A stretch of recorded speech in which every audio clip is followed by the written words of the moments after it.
Hello and welcome to another Thursday, another edition of the Gwentlemen Talk Show. How is everybody doing today? Sorry for the slight delay there. We had a few technical difficulties, but we've worked it out. Hopefully nothing else comes up, but no, should be good. So as always, I am Dale, the White Wolf Martell, joined with my co-host Swim. We have Vishra with us from the Gwentlemen as well today, and our special guest PPD. How is everybody doing today? I'm having PTSD right now. Just gonna get it out of the way right now, chat. Get it all out. Me and Vishra, people don't know, but me and Vishra, we're almost best Gwent friends. He's my life partner in Gwent, basically. Vishra actually gave me the deck that I beat him with at the Challenger. Without that deck, I don't know how well I would have done, honestly. I'm just gonna be triggered all day. So what was this? Swim, how are you? Well, no, hang on. Which deck was this? Was this the Dolblethana Trapper one, or what are we talking? It was the I think it was the monster one, but then he banned it or something. So I don't know. I don't know why he's scared. It's not. Guys, this is not what this show is about. Kind of doesn't count. You need to be. No, we were gearing up for 2 hours of just pointing out every single mistake that Vishra made during that matchup. That was the original plan, but no, we might avert it a little bit. No, so let's man, it's been a fun open beta so far, and we have as Gwentlemen.com, just Gwentlemen.com. There we go. Hold on, let me collect my thoughts, because I like talking sometimes before my brain catches up. But no, so we've got our first meta snapshot of the open beta over at Gwentlemen.com/snapshot, or you just figure it on the main page. So if you guys haven't gotten a chance to check it out, I highly encourage you to. But let's go ahead and let's delve right into that. It's going to be our first topic of the talk show, since it is the very first meta snapshot that we've put out so far. Vishra, I know you worked very hard on helping out with the snapshot. Do you want to just go over a little bit about it? Differences between the tiers, roughly where things are, why they are where they are. And I'm going to drink some water and stop talking. So we took a lot of community feedback, as well as top-level players, people within the Gwentlemen team, got a lot of feedback from all over the place, from different areas of expertise, and came up with what we felt each faction and each specific archetype fit in the meta. We know that we missed a couple ones that people might want to put in Tier 3. We felt that, in general, we'd only mention a few of the Tier 3 ones, because you can make almost any faction or deck Tier 3. One of the highlight ones that we felt had some kind of competitive viability in the future. Each tier is not sorted by their rankings. They are alphabetical. Do not mod me about where they are in the page. We then gave a brief write-up for each deck within each of those archetypes, and gave a simple deck list, which, while not optimal, they are pretty good overall as a good starting point into the archetype or deck.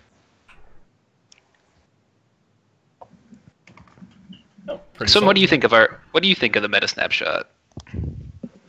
I agree with it for the most part. I think that a couple people had a few complaints about some of the specific, like the deck lists in particular, and we'll definitely anything like that we will fix. Although it is important to realize that for the most part, it's more about the tier list than like the actual deck itself. Like there's so many variations on any deck that you can't really have a perfect list put up.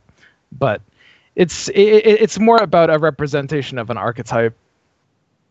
Yeah, but I think that's the important thing to take away from the meta snapshot. It's where the archetypes fit up in the meta. It's not where each individual deck list goes into, because you can probably argue for a long time on whether a specific card should be in a specific deck or not, but that's still not going to really change where it sits on the meta snapshot. It's really about where the archetype is in comparison to other archetypes.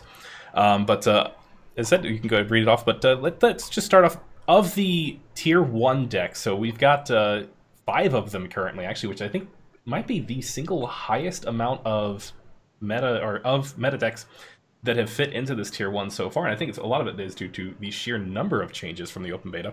And most notably on here, what's sticking out to me is that I'm not seeing a single Northern Realms in that Tier 1. Why do you think that is? Swim, I'll ask you. They don't have a lot of tools, honestly. I mean, they're a very archetype-driven faction, but those archetypes happen to not be super great. The armor archetype doesn't really have enough tools to work, and while Redanian Knight can be very effective against weather decks, it's actually really good against fog, and not a lot of people get credit for that. The armor archetype it doesn't really have enough. And the other archetype is the machine one, which is combining a very combo, all-in oriented archetype with a very controlling vibe, which isn't really something that we've seen before, and it's also not really something that works all that well together, because the combo nature of it forces you to kind of go all in for a round, and the controlling nature, in some ways, can actually punish your ability to even force out certain rounds, like for example round 3s where there's gold bodies they might have real trouble with. The only thing that they really have going for them, not that they don't have some other solid cards, but the only thing they really have is Reaver Hunters, and those just aren't reliable enough to carry an entire faction. What do you think, Vishra? I think Bloody Baron cost me about 500 MMR over the last 3 days. So I'm a little bit salty about that faction right now. Generally, I think I agree with most of what you said. One of the other big things, I think, and probably the biggest thing that detracts it out of... Like, the biggest thing that removes it from Tier 1 right now is every other deck or every other faction has a way to make a very high-tempo turn 1 play. Northern Realms does not have that. Their highest tempo play is letting their opponent get 21 points ahead and then pulling 12 points from their deck, which is not a good way to win a game. So I think if they fix that or other factions have their tempo toned down a little bit, that maybe then it'll be their time. But overall, I'm not impressed with them so far. What about you, PPD? Have you played Northern Realms yet, or no? I haven't played Northern Realms at all, but mostly just because I come to these sites like these, or I go to GwentDB and I don't even see a Northern Realms deck on like the top on like the top 30. So I'm just like, I guess this means I probably shouldn't be playing this right now. It's like 22 Nilfgaard decks, like 6 monsters decks, and like a Skellige. That's what I'm playing right now. I'm playing Swims Nilfgaard spell. Right? Yeah. What do you call it? Spellguard. Yeah, Spellguard. Yeah. Swims Spellguard, but it's a budget version, so I'm only playing with like 4 silvers. Because I only have like that's a hard deck to budget. Yes. Well, luckily I opened a premium Bork with one of my kegs, so I was like, I'm good to go. So it's been interesting, but I've had a decent amount of success with it. Yeah, I don't even have enough silver units. Because like you don't want to play any like silver units, right, with that deck, except for like Roach, maybe. But I don't have enough silver like spell cards, so I'm only playing with 4 silvers. But it's working. It's working. Yeah, that's honestly genius. That's actually kind of the solution at that point. Chat's like TI winner when playing budget decks. Yeah, I've never been a person to really put money into a game, like even with Dota. Like I didn't really buy any cosmetics, or I'll buy like the TI Compendium or something, but I don't know. I don't know if I could justify putting money into kegs. I don't know if that's my game. I did log on my account the other day though, and I think CDPR gave me like 60 kegs. So I was like, yes. Whereas I just log in, I'm like, oh, look, meteorite powder is like $60 for a full deck. Sweet. There you go. And no, it's a bad addiction. You don't want to deal with it. Nah, you're good, man. Treat yourself. You love this stuff, you know? I will say I really like where that deck is at, and I think a lot of the tier 2 decks that we had in the meta snapshot are all very viable. Their biggest weakness is that generally they'll have one major weakness against a tier 1 deck, or they'll have one drawback that keeps them from like being consistent enough to be a tier 1 deck. But I think Spellguard is one that it might not see play after the nerf to it. It is having Ember Enforcer change, so it's the top card of your deck, not the top unit, which lowers the consistency tremendously for pulling a gold in round 3. But I love the idea of it, and I've really liked playing with spell decks actually in the open beta. It's a really big change that didn't really exist before, and most archetypes have a version of it that's really fun and viable. I really like. That's what initially attracted me to it. I clicked on it, I was like, oh, this looks really fun to play. Basically, I just kill all the opponent's card every round. Like, that sounds great. And then I play some cards that the opponent can't kill. Like, there's no downside to this deck. I think I was playing it one game yesterday where both me and the opponent were playing spell decks, and our golds in round 3 matched up, and then we all had interactable cards with nothing to interact with, so we just drew. He passed with 1 card. I passed with 3 cards in my hand. It was, I mean, that was kind of shitty, but The next game I won by 1, so it was all good. Yeah, the Scoia'tael mirrors are literally the most toxic thing I've ever done in Gwent. It's literally just your first round, you each hemorrhage down to 3 cards, and you both pass.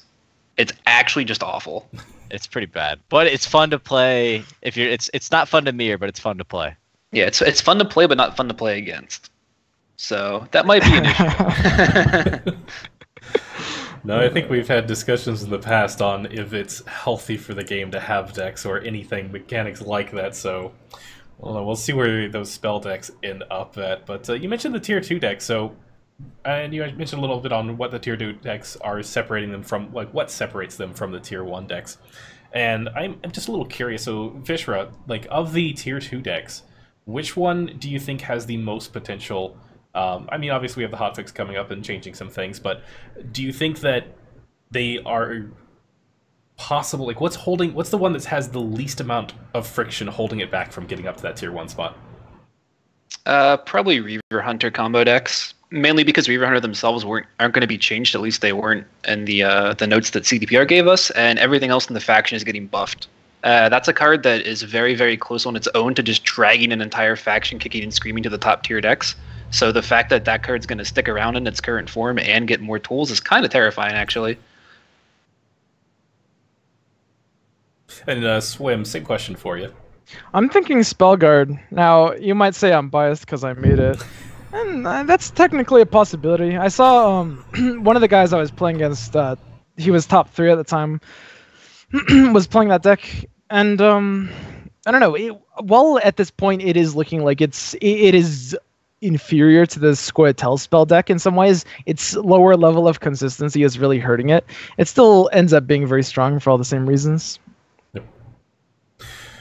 But no, so same thing with the tier 1 decks and the tier 2 decks. There are actually 5 decks for showing up in both of them. And here we actually do see the Northern Realms for that Reaver combo. But I want to go ahead and talk briefly about the tier 3 decks as well. So we've got Consume Monsters and Reveal Nilfgaard down there in tier 3. Now these are 2 archetypes that I think people really... the only one I'm a little surprised on seeing is Reveal Nilfgaard. Showing up that low, and what was really the driving force on putting Reveal Nilfgaard down at a tier 3, not to a tier 2 level or anything else? Vishra. Scorch exists as a card. The biggest issue with that deck is that it relies on its endgame almost entirely on spotters, and the issue with spotters and all the cards like that grow, so Gwentlemen Pirate Captain, Vreehead Vanguard, things of that nature, is they always make a level, they're always going to be the exact same strength. So if your opponent has a Scorch or an Igni effect and you're forced to play into it, you just get completely blown out by it. That deck did get a lot of tools, and it also, part of it is that it gets put down just by the sheer power of the other Nilfgaard archetypes. Like, every other Nilfgaard archetype is absolutely insane. So if those other archetypes get nerfed and then people stop running Scorch effects, it can be a good deck. It got a lot of new tools with open beta. Leo Bonhart is an absolutely absurd card. Cynthia's changed, which is an absurd card. Mangonels are good. All of their tools got buffed. Morvern is now a 6. So like they have all of these tools with them. It's just that their way of finishing the game is really, really, really open and getting blown out. Yeah. Yeah, basically. I mean, I would say with Revealed Nilfgaard, your evaluation of the archetype is going to entirely depend on like exactly the reveal deck and what you mean when you say Revealed Nilfgaard, because it's one of the decks that has there's definitely a spectrum to like how far into the reveal you end up going. Like, for example, if you took a normal Nilfgaard deck and ran Alchemists and Daylor and Foot Soldiers, as some top players do, it is pretty powerful, and I would call that a tier 1 deck, but I probably wouldn't call that reveal, and you probably can't. No, as I mentioned, this is the first meta snapshot of the open beta. Obviously, things are going to be changing here, hopefully rather soon, as we have a hotfix approaching. But we will be keeping it updated. We'll let you all know also whenever the update goes out. Swims, yeah, you seem to have some interesting stories to tell. But let's go ahead and move on to our next topic of discussion, which is actually this hotfix that is approaching. So as I mentioned, like this is coming soon. No one knows the exact timing of it, but I'm actually going to go ahead and let's roll through some of these patch changes. And Is that how you define hotfix? That's what I was going to say, isn't it? At this point, it's Not actually to call a you out on a technicality. It's probably unfair to call it a hotfix. Yeah, like hotfixes were like the Queensguard and Ceres, or like the Yencon nerfs that we saw 2 days after a patch. I call it, at this point, it's not a hotfix, it's a patch. Yeah, I thought hotfix was like a day, or like a couple days after a patch, and they just like roll it over overnight while everyone's asleep. And just like, nothing happened, guys. It's always been there. Nah, dude, that wasn't a 7-point card. It's always been a 3. Yeah, exactly. Hotfixed. Nobody knows. Yeah. Well, patch, we'll say. Mini patch. Yeah, thank God. Get your terminology right. This is a professional podcast. You really need to get it together. Oh, man. Good looking out, PPD. Good looking out. I'm just trying to hold the podcast accountable. Oh, don't. This is the Gwentlemen. We're professionals. Don't do that. Well, speaking of professionals, boom, production value. So we've got the patch notes up on the stream, so we'll just go ahead and roll over these for you guys the whole time. So let's just start with the general changes. And I just want to get everyone, if you have any feedback on any of these changes, just shout them out. I want to know what people's thoughts on these are. So one of the big things that I think people have been asking for a while is that cards that are reduced in power, so if something... I love that... I'd like to take a moment... Has any game company actually come out and actually used the word nerfed in any of their like official terminology? Because like I think it's reduction in powers, like the status quo line. Unless you're like Riot, where it's just like, yeah, we nerf everything.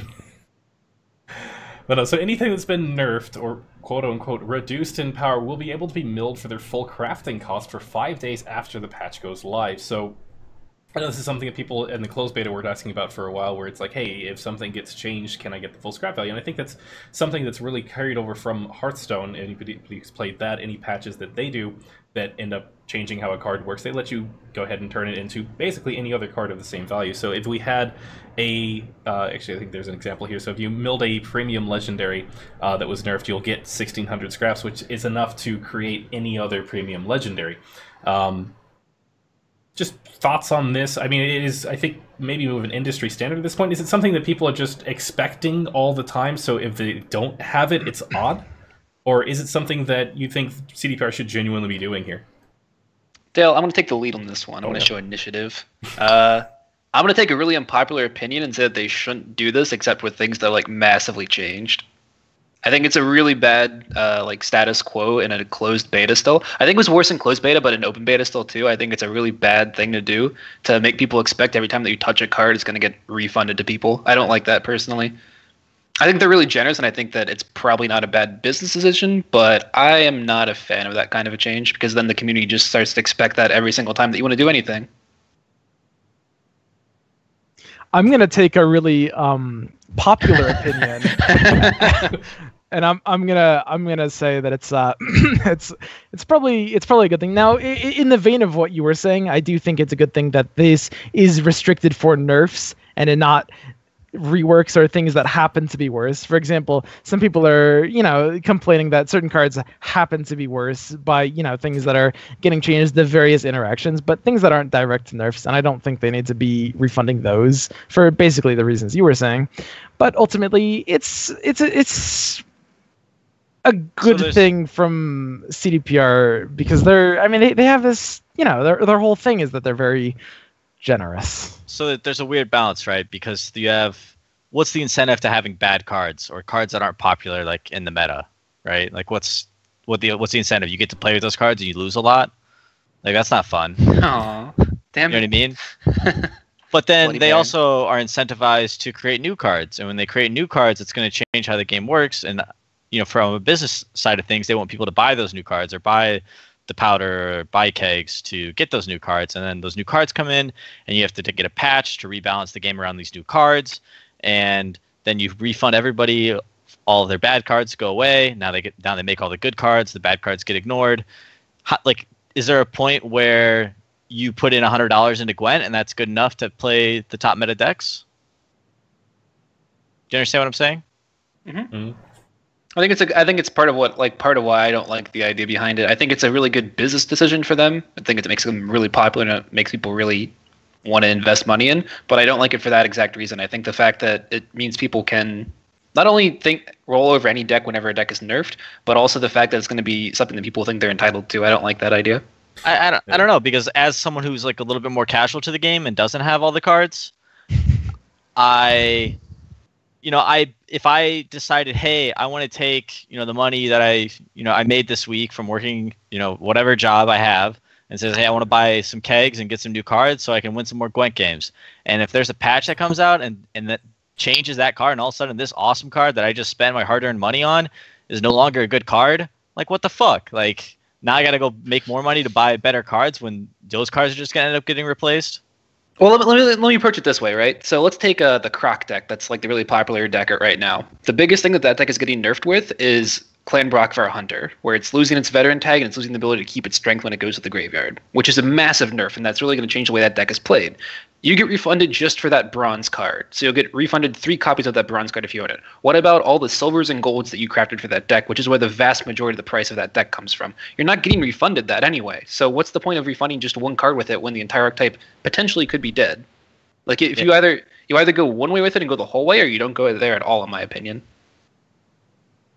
Yeah, no, that makes a lot of sense. Yeah, I think it'd be tough because at the end of the day, like, they still do need to make money, and it's I guess the idea is to promote, like, to get the cards in a healthy enough balance where they're all kind of somewhat viable in certain setups, but will we ever really get there? I don't know if that's ever the case. And it definitely creates a weird incentive structure on the players as well, because you're kind of sitting there and you're like, man, I really hope like this gets nerfed so that I can get like turn full scrap refund on it. And the weird balancing act here is that you get the full crafting cost for 5 days after the patch goes live. So it's really only going to be rewarding people who are staying with the game, or at least being aware of the balance changes, then logging in order to be able to get their scrap refund. And I mean, you're going to have plenty of people, I think, who are like, oh man, like I just heard about this announcement and it's day 6, and it's just like, oh, feels bad, man. Like, what are you going to do in those situations? So I think they left themselves maybe a bit of an out. I think I feel like this change, it definitely comes from community pressure, because I think this is just something that people are so used to experiencing from other card games.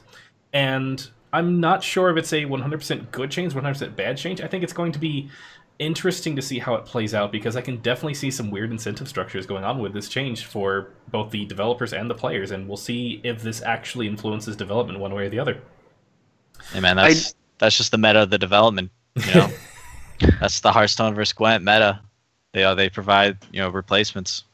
I'll make one addendum to what I said, by the way. I don't mind them doing this specifically for this first patch because of the massive amount of changes between closed beta and open beta. I think that's totally fine in this situation. I just don't in the future want to see them do this kind of a refund on a massive scale. Yeah, that would be kind of silly if every time there was like a major balance patch, they just refunded everybody's cards. Like, that would be that is not going to happen. I don't think that would ever happen. Well, speaking of milling, so the next general change coming in this patch is the 100% increase to milling outcome, I guess is a decent way of saying that, for common and rare cards. So common cards, your average keg, you get 4 commons and a rare. Sometimes you get luckier and you get epics and legendaries, but you can scrap it all down for 30 scrap. And now you're going to be able to do that for 60, is the way I view that for the most part. And the kind of, to add on to that, people who purchased kegs will receive some bonus scraps once the patch goes live, since these kegs are now going to be worth more scraps on average than they were before. This feels like a weird economy change of sorts, but I think it's going in the right direction. One of the biggest complaints that I've had personally with Gwent is that especially with the changes going to open beta, where all epics are silvers and all legendaries are golds, whenever you're trying to make a new deck and you're trying to, like, hey, like, I want to net deck that one and I'm missing those 4 gold cards, that's a very large upfront cost in scrap just to be able to get those cards. And you can work your way towards it and fill in some other ones in the meantime, but the biggest issue you're having with that is simply that it's going to take a long time. And I mean, you definitely have game developers have to be paid. Game developers have to make money somehow, right? You can't just have these people working for free for you. So it's an interesting idea of, let's literally double how much scraps people are getting on average per keg. And it's going to be hopefully a little bit easier because of this to switch over to those other decks. It's going to make it even easier to get full collections, and it's something that CDPR has already been, honestly, playing other card games, playing other games in general that have this sort of structure where you're trying to work your way towards completing a full set of something. And CDPR is already pretty generous about it, and they're already being more generous here by simply doubling it. Do you think that there's any other reason? Like, what do you think is CDPR's thought process on this? Obviously, we can't know for sure, but do you see any big changes coming out of this doubling of the how many scraps you're getting for commons and rares? Just seems to be making the game a lot more accessible for free-to-play players. I agree. I like it. No issue with it. Yeah, I don't think CDPR is trying to. No, you're good. I don't think CDPR is really trying to nickel and dime anybody. You know, I think they just want Gwent to be a really popular game and for it to be really popular. I guess. Yeah, I'm 100% for it. God damn it, Swim. No unpopular opinions. No, I think in this one, it's like if we compare it just to the last thing we were just talking about, where it creates weird incentive structures. This one feels completely opposite. It's just like, hey, more stuff for free for people, and there's no real drawback I see besides maybe people buy less kegs. Maybe people actually buy more kegs because they know that they're going to be able to get a bigger collection faster, and that people who have purchased kegs will receive some bonus scraps. It's more goodwill, and it's something that I think we've seen from CDPR in the past, and I hope we continue to see it, where CDPR has been very generous, especially to free-to-play players. Speaking of being generous, so that 100 meteorite powder that some people used on a first light, that'll get refunded for if you did that during the challenge. Couple of other pretty... Let's skip over a couple of these other ones, but one of the ones I want to point out in particular here is that they're working on a reconnect system, and if I'm not mistaken, this is one of the things that we were told would be available whenever we went to open beta. So hopefully we get that reconnect feature soon, because it has been definitely on people's wish list. But let's go ahead and move on to the card changes themselves, and right off the bat we have got some gold cards, legendary cards getting changed in the neutrals with those two weathers, Ragnarok and Drought. Swim, your thoughts on taking it from 3 damage to 2? Basically same as it's always been. I like the change, and many people will say that Ragnarok is too weak at higher levels now. Ragnarok is a card that's fundamentally basically impossible to balance. It's impossible to balance at all levels, and you kind of have to choose between whether you want it to be both viable at top levels and either oppressive or just generally unhealthy at lower levels, or neither of those things. They went with the latter, and I think that's the right decision. The card's not necessarily competitive anymore, but I really don't think it needs to be competitive, and it's healthier for the game overall. Swim, man, do you work for CDPR? No. I feel like everyone in your opinion is like, man, CDPR is really on top of it. Like, they're doing a great job. No. I just, I made some friends at CDPR. That's true. I guess their success, is kind of, your success depends on their success, right? Yeah, no, in a way. Yeah, I never really thought about it like weird that. Incentive structures. I just seems like a little too Illuminati for me. I don't know. I don't know about your opinion on these balance changes, man. Oh, don't worry. When we get a little lower, it'll be all cleared up. There'll be a lot of disagreements. All right. Swim has a red ass body pillow that he lays with every night. It's right on the bed. You can't quite see it, but it's back there. I hear he actually lights it on fire every time too to get that real scorch effect going on. But no, so these weather joke, Dale. Hey, I get them every now and then. These weather effects, though, these weather changes. I think that honestly, I don't know if it's enough. It's weird because I know I've said it on this show before that gold special cards need to be just strictly above average most of the time because they're taking up a very valuable slot in any deck. And seeing this reduction go from 3 to 2, one of the biggest complaints that I had originally about the Ragnarok Drought period, like, you're looking at getting an easy 9 value if they have a unit on every single row. And the best way of defeating that 9 value is to use a Clear Skies, which you could have used it as a rally instead to pull a bronze unit out, so you're really denying yourself a bronze unit as well, which is worth, I don't know, between 8 and 10 points normally.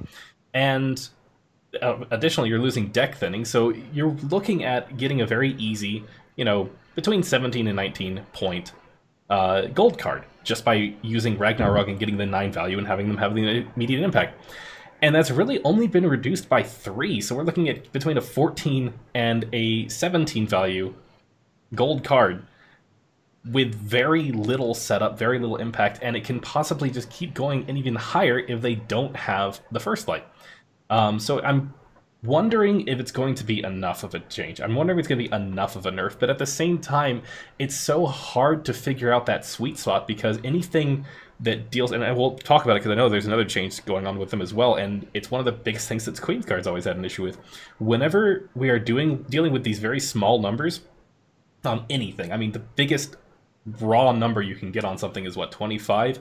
And that requires a lot of setup with, well, it requires losing card advantage with people or whatever. Getting off topic. We're dealing normally with numbers between 1 and 10. And then there's certain effects, certain cards in the game that triple that. And those cards in particular are just typically very difficult to balance, because any one number change is really a 3 number change. So you can't ever get into these 1-2s that you're trying to do for balance. And I'm wondering, where is this sweet spot going to end up with for Gold Weather? And maybe 2 is it, but I'm not sure. Well said. But let's go ahead and move on to... So we've got Yennefer, Unicorn, and Chironix, both gold. They were before. They will be again. It's a little curious that they changed them off of it, but back to normal. Gaunter, I think, is just a bug fix. But let's go ahead and move into monsters. And Vishra, I'm sure you have some opinions on these consume monster buffs. Yeah, I like them overall. I thought that they over-nerfed the archetype in general in closed beta, and I think it's probably the meta snapshot deck that's most likely to go up a lot, to be honest. In general, I think almost every unit that sees play in the consume archetype is getting buffed across the board, actually. Karen's seeing a slight nerf, but it's not necessarily specific to that archetype, and it's not a huge deal. The biggest issue with the deck, and the thing that'll keep it from being kind of as oppressive as it might have been in the closed beta, is that lock effects are far more common than they used to be, since every faction now has their own faction-specific lock unit, and margin effects are everywhere right now, especially Peter. Peter as a card is going to single-handedly keep that deck from ever being, I think, like, top tier. I would say another really big thing is weather. I mean, I was trying to make a consume deck work. Arrakis Behemoth and the Swarm the single Rose Swarm just gets completely destroyed by all 3 weather effects. For sure. Absolutely. Even Neckers, like the issue with Neckers when they were 2 was that you'd play a Necker like as your opening play before you could buff it, and your opponent would do a Fog or a Rain and just instantly kill one of them. It's so hard to play through the weather effects now with that deck. No, so not only the buffs to the consume monsters, but we got some other changes here as well. I think I actually skip past them a little bit. Do you have any thoughts on the consume monsters changes, PPD? I mean, they were super OP last patch, and now they're super bad. So they're just doing their time, you know. They know their place. They'll come back, unlike Queen's Guard. But yeah, the weather thing makes sense. You know, using the behemoth seems really difficult against weather. So I'm with you guys there. Yeah, I mean, I would say, kind of in the vein of what Vishra was saying, that the biggest thing is that they didn't actually... Their direct nerfs aren't the biggest thing keeping them down. The fact that there's so many lock effects, margin effects, and weather, the meta shift is hurting them more than their direct nerfs. I still maintain that closed beta monsters were absolutely like not an OP deck. Like they were really good, but they weren't completely busted because the meta was such that you couldn't run the tech cards to actually beat them. Scoia'tael just punished you too hard. Like you couldn't run a margin in closed beta, or you would just get blown out in that matchup. So I think that overall, like the tech exists to keep them slightly in check more in closed beta, but you could never see it. And now with open beta, the tech not only can be played, but there's better cards that exist now. Nope, I agree completely with.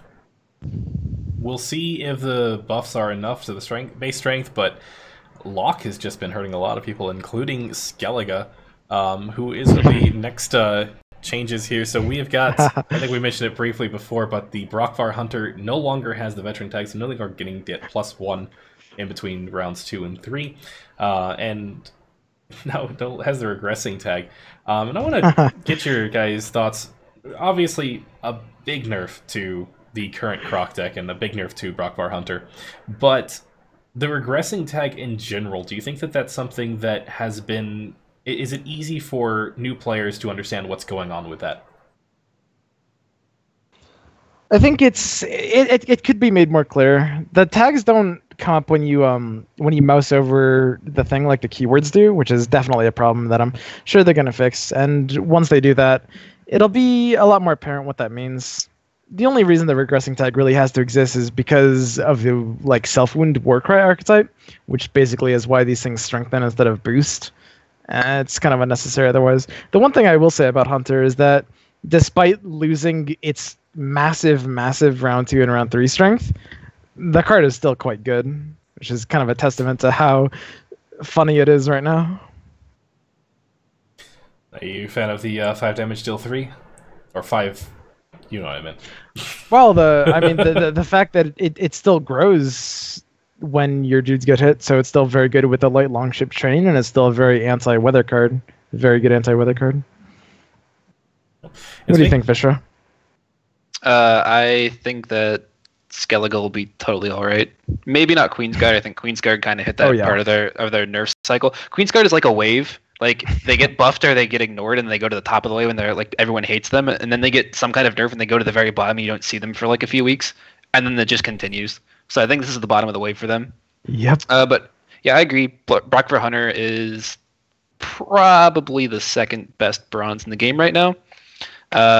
I'm not sure I like the regressing change, actually. I kind of wanted to... I would have liked to have seen it lose Veteran and maybe become like a 2 or something like that and be able to keep that tag. I thought it was kind of cool that it was still a resable unit that you could grow before it went to like a grave and everything. And now it kind of feels a little bit too much like Light Longship does. I don't know. We'll see. Question for you, Peter, since I don't know how much like you played with Skellige or saw them right away. Did you actually even notice the regressing tag on those on Light Longship before until you like looked at it in the graveyard and found something why it went back to its base strength? Yeah, I mean it's something that you hardly even notice, and you don't really like a lot of times you use the Priest of Freya to like res the it's the archers like where they would keep their base strength, right? Like that's the Hunter. That's the veteran tag, right? No, the regressing veteran's the one that buffs it by 1 at the beginning of the round. Yeah. And what's because the archer gains base strength, right? When the unit next to him gets hurt. Yes. The Hunter, yeah. The Hunter, yeah, correct. Yeah, and then he goes into the graveyard with that thing. So now when he goes in the graveyard, he goes back to 5 or whatever it is, 6, right? 5. He loses veteran too, so he goes back to 5. Oh, okay. Yeah, so I mean it's definitely kind of complicated, but I get it. I didn't really notice it too much. I don't know. I didn't play a ton of Skellige, but I played a little bit.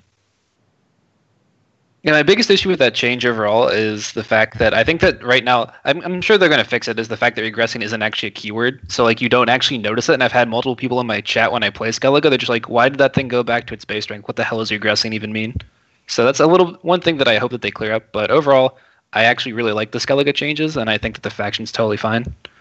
Yeah. The Yutta change is actually super interesting. That it's a 12 now. It's now a 13-point wounded play in round 3. That if you Warcrier with the Warcrier change too, it's actually like Warcry is probably a real deck again.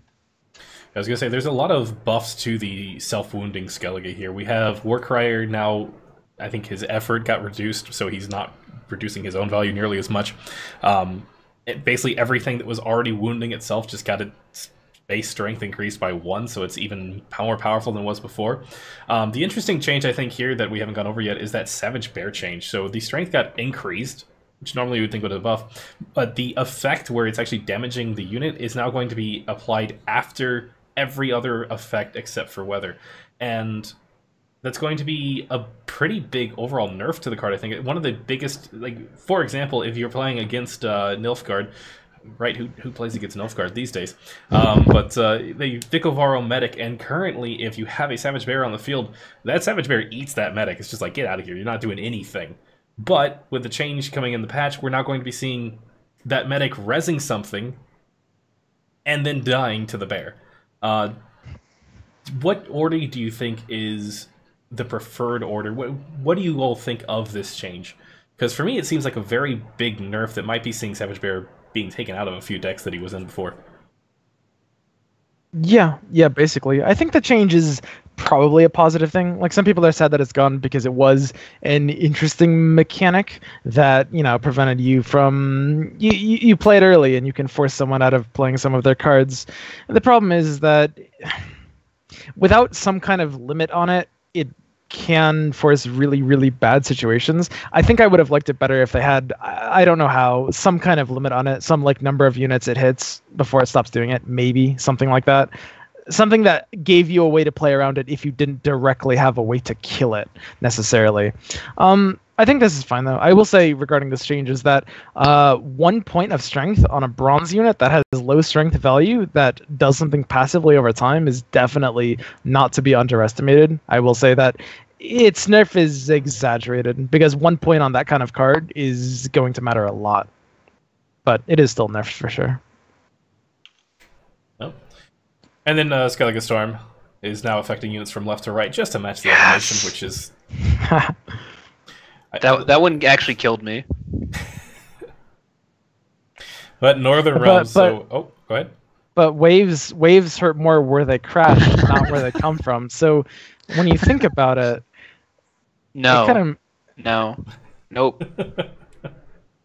I hated that. Like, the first time I ever saw that card, the first thing I saw was like, oh my god, this animation's amazing. The second thing is, why does it go backwards? That's true. My immersion is ruined. I feel like I'm not even at the end. So are you mad when like boats get hurt by the wave? No. That's fine. Boats can get hurt by waves. Have you seen the ocean? Foglets die in the fog. That's true. I mean, that's an immersion problem right there. Absolutely. Like Ancient Foglet, when he used to go up in strength when he was in the fog, and now he's losing strength. Where's the lore? Where's the story? I thought this was a historic game. This is history now? Oh, okay. I mean, CDPR has a certain lore behind it. That's like what makes it so cool. Yeah, that's one of the things I dislike, but I don't know. Going back to Skellige Storm, it triggered my OCD. Like, I don't even have OCD that much, but like certain little things with cards like really irk me, and that one has literally from day one that I saw it, I hate it so much. So actually, like, I'll be able to play the card and not like kind of get an eye twitch when I see it. Oh man, well, Northern Realms is seeing, well, sort of what the Consume Monsters saw, just base strength buffs across the board, as well as some interesting machine synergy coming up. So we'll start with the Gwentlemen Sergeant, which is there ever a disloyal unit that was low enough for him to buff? That's curious. Iris. Ah, okay. Opponent operates an Elven Mercenary. after Dragoon buffing at once. Iris and Sabrina are the big two, because Sabrina's faction specific. Like there are ways to do it, but also getting the crewman tag, which will be beneficial for machine decks. John Natalis no longer having his effort, so he just kind of goes out and does what he does, and he's fine with it afterwards. He doesn't care. The full test change, I think, is interesting, mostly because the effect is so one-dimensional that the fact that it's got the base strength boost kind of helps offset that a little bit, I guess. I don't think there's ever a time... Maybe I'm missing out on something, and I do want to know you guys' thoughts on this. Is there ever a point, especially now that we're getting to he won't boost disloyal units anymore, is there ever a point to not play full test round 1, turn 1 every single game? Yeah, you forget about it. I think that's literally the only legitimate reason to actually not do that round 1. Like, literally turn 1 of the game. I could see a niche situation to do it like turn 2 instead of turn 1, but it would be something that right now would probably be kind of unrealistic. Continuing on with the siege machines, so reinforced ballista 2 strength buff. I mean, we're dealing with very low numbers in general, so 2 is very significant increase on that. Redanian Knight strength increase, reinforced siege tower strength increase, vest strength increased. Bloody Baron maybe only losing you 250 rating this time, getting that base strength buff again by 2. Your guys' thoughts on Is this enough? Is this enough to make Machine Northern Realms a viable deck? A very competitively viable deck, I should say. I'm gonna take a very strong stance here. I'm gonna say that they're gonna be a tier 2 deck in the next meta snapshot. They have like someone was saying earlier, like 1 point to a bronze is very significant. Some of their bronzes got 2 points to it. All of it, they got one thing that you missed here is that what is it? Blue Stripe Scout is now the one that clears weather. It's 6 armor 2 and has crewmen on it, which is insane. So the deck will always run 3 of those most likely. So it's immune to weather effects. It got most of its bronzes buffed. Natalis is now an absurd card. Like that card is actually kind of insane if you look at it now. The faction and the deck should have a lot more strength and a lot more ability to actually take rounds that before they really couldn't push their rounds as hard. They gain like 15 power around now. Like when that round that they push in the same amount of cards. That's a really significant increase. I actually kind of like them for tier 1. And of course, this is somewhat speculative because it's an entirely new thing. I mean, some of these changes are going to affect almost nothing, honestly. But some of these changes are incredibly significant. Like you said, the Blue Stripe Scout change, getting the crewman tag, is huge for machines. Redani Knight, I think, is going to be a potentially pretty scary card moving forward. Honestly, it depends on how popular these fog decks are. Yeah, have you ever been fogged with that card? It is literally like you just sit there like, yes. It's great. It's incredible. That card's so underrated. But it's like better than Clan Brock for Hunter. The biggest thing I see here is the reinforced ballista. Honestly, the card reads right now it's at 6 strength. It just got bumped up to 6. It reads deal 2 damage, and then for every crewman adjacent, it deals 2 more. It repeats specifically, so you can distribute it as you want. But basically, and it goes through armor as well, which is a nice thing. But it's a really easy card to get a lot of value of, and that's one of the things that machines were missing. They were missing like just solid value cards. I will actually go ahead and disagree with you about Natalis, though. I don't really like the new Natalis that much. I think that the way he is a little unnecessary with the way machines tend to play, which is that they kind of go all in for round 1. You don't really need a round 1 finisher for your machine synergy, and also the way he generates his value by damaging random units has anti-synergy with ballista because it can unstagger them, and it has anti-synergy with damaging opponent units at all because sometimes you'll be forced into awkward scenarios where you're not going to be able to get as much value as you'd like from him because your opponent might have units that aren't gold at that point already or something like that. But I don't know. I'm pretty hopeful for machines. Although I will say that the K20 Sergeant change, the crewman on that might not help them because you might not be inclined to run that in that deck. Hey, one other small thing. Does anyone remember like when Trebuchet got buffed from 4 to a 6? That card went from being unplayable to like being a meta like defining card. Yeah. I'm pretty sure that'll happen with Ballista. Like 2 points is huge on a bronze. Yeah, absolutely. Do you have any thoughts, PPD? You said you didn't play Northern Realms that much. Please, you guys are like speaking at a level that is so over my head. I'm just like, the fuck am I doing here? Here, I'll put you in a level that's really easy to understand. Bloody Baron is still not a competitive card. All right, good. I don't have him, man. I feel really. I crafted that card for that deck. I'm so upset about it still. I actually think that card, that card specifically, since I've had people actually like. I really wanted to make that card work because we actually rated it as the single worst gold card in the game. And after having spent like 30 games playing with that card, it's actually like a really good card. Like if monsters, I'm gonna actually call it right now. If monsters becomes tier 1, that spell Northern Realms deck that I've been playing with Bloody Baron is a tier 2 deck. Like it just hoses monsters because you get that thing to a 30 and then it's guaranteed to come to your hand. It's actually like really potent. But that card's biggest issue is that it doesn't buff while it's in your hand. Yup. No, but yeah, anyway, Northern Realms is really good.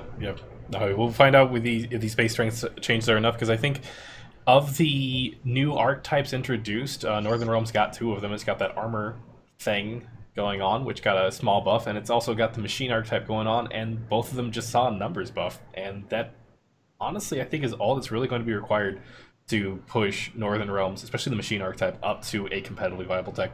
Where it lines up on the meta snapshot, well, stay tuned. We'll find out for you.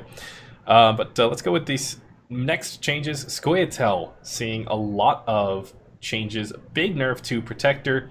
If 2 points is valuable on a bronze card, if it's enough to bring it down by 2 points as well, it should be pretty solid change. Solid nerf. And then apart from that, a lot of buffs to different cards. Is there anything in particular that jumps out to you in Scoia'tael, Vishra? So I know that we literally just said that 2 points on a bronze card is huge. I'm gonna make an exception here and say it doesn't actually matter for Protector, because that card fundamentally doesn't actually care about its base strength. It cares about its buff strength. And generally, with the way it's going to work between the changes to that card and the change to Ithlin, it's only really seen in the Scoia'tael deck. That deck will lose 8 power total over the course of a game, which honestly, that deck is so far ahead of other decks when it's actually winning, and when it will win the game, that 8 points doesn't really matter to it, I don't think. The bigger change to that deck, and I know we haven't covered it yet, I think we missed it in neutral, a change to Roach that's happening, they already said that's change, right? That is happening? Yeah. So Roach will not be summoned when a gold card is played but not from hand. So like when you have Saskia summon herself, Roach will not summon itself anymore. So I think that's a much bigger change to that deck than Protector is, honestly. Overall though, I think that I don't really think that Scoia'tael is going to see any changes. They're going to all be roughly the same area. Scoia'tael might become a tier 2 deck, depending on how the meta shifts. It might still be bottom of tier 1, but yeah. That Roach thing could really hurt them. Yeah, that's the biggest thing. The next deck I should make should be the Scoia'tael. Yeah, if you like to spell Nilfgaard, they play kind of similarly. This one is probably going to be better, especially after the patch. Yeah, it's honestly, I think it's the most rage-inducing thing I've ever done to someone in Gwent. I had people actually messaging me afterwards that they hated me for it. So if you want to piss people off, yeah, exactly. Yeah, I don't mind being in that spot.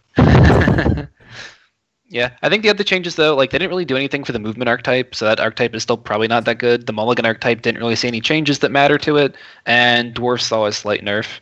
That's about it. One change I want to highlight is that Elias changed strength increase from 8 to 9. Irrelevant. Yeah, the card effect itself is just too punishing. Having to give up your own unit for there's so many conditions to it that just play a Scorch and move on with your life. Yep. I basically agree across the board with Vishra. There's not enough here. Scoia'tael's gonna be in basically the same spot it was in. Spell Scoia'tael might be a little worse. Mulligan Scoia'tael might be a little worse. I don't know. I mean, they've got the extra point on the officer. That's kind of neat. Wait, what if we give them a bronze with orders and make it a 2 or a 3? Would that fix them? It would do a lot. Joke, chat. Joke. That's like an entire tier. I don't know if it fixes them, but that's a tier bump right there. Well, speaking of cards with orders, so Nilfgaard changes. John Calvé strength reduced. I mean, we look at the other factions, a lot of things across the board are just buff, buff, buff, buff, buff, and then you look at Nilfgaard and you're just oh, this isn't the same.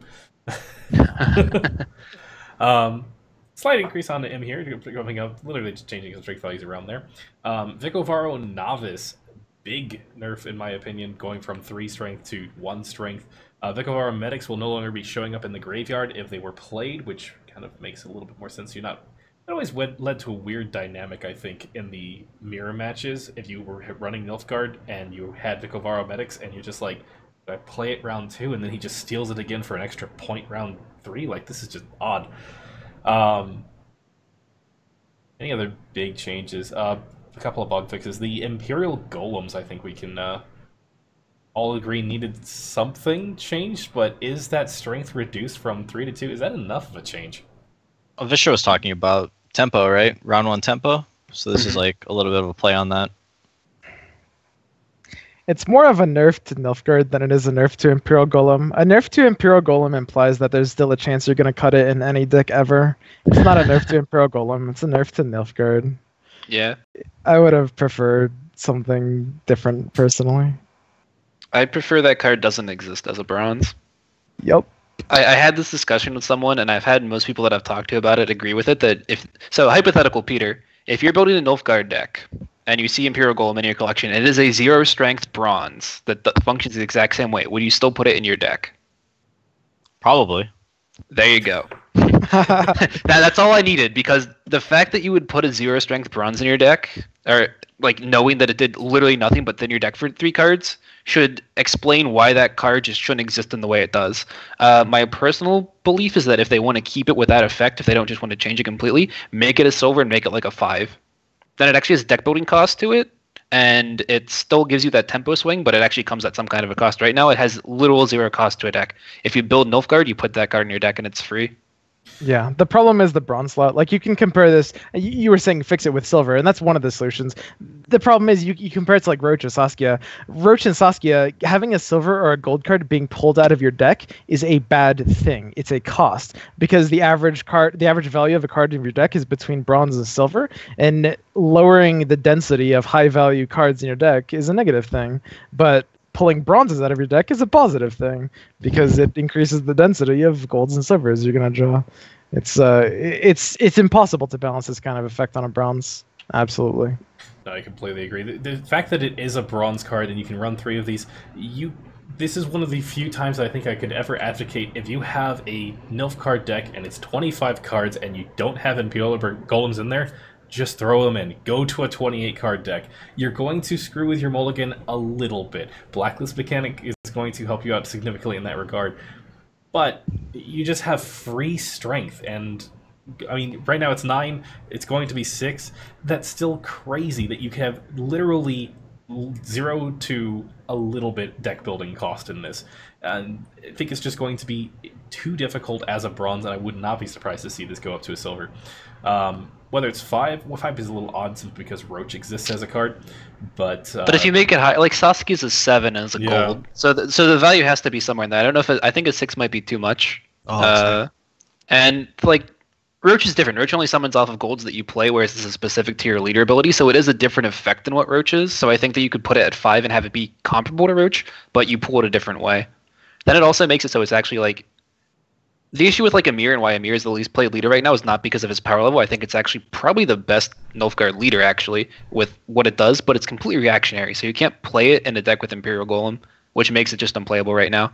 But yeah, overall, I had the discussion with someone, and I think it was you, Swim, where we actually were talking about just like the most powerful cards in Gwent's history across every different color, so bronze, silver, and gold, and it might be the single best card ever put in Gwent as a bronze.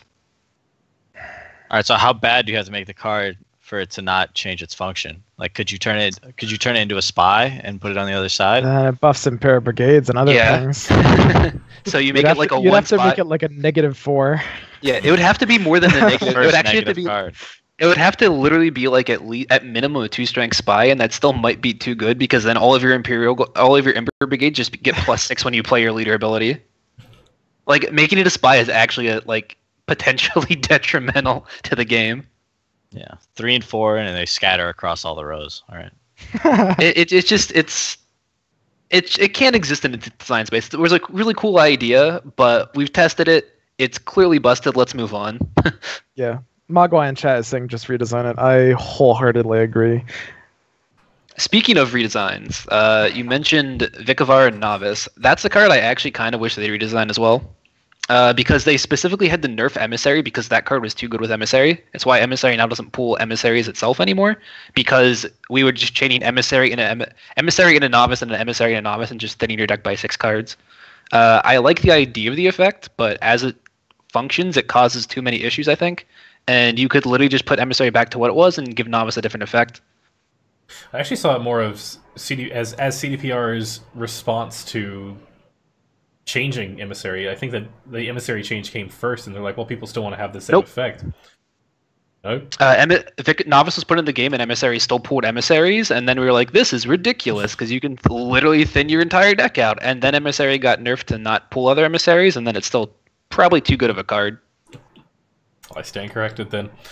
Yeah, think of our Novice, that strength reduction is going to hurt it, but it's still...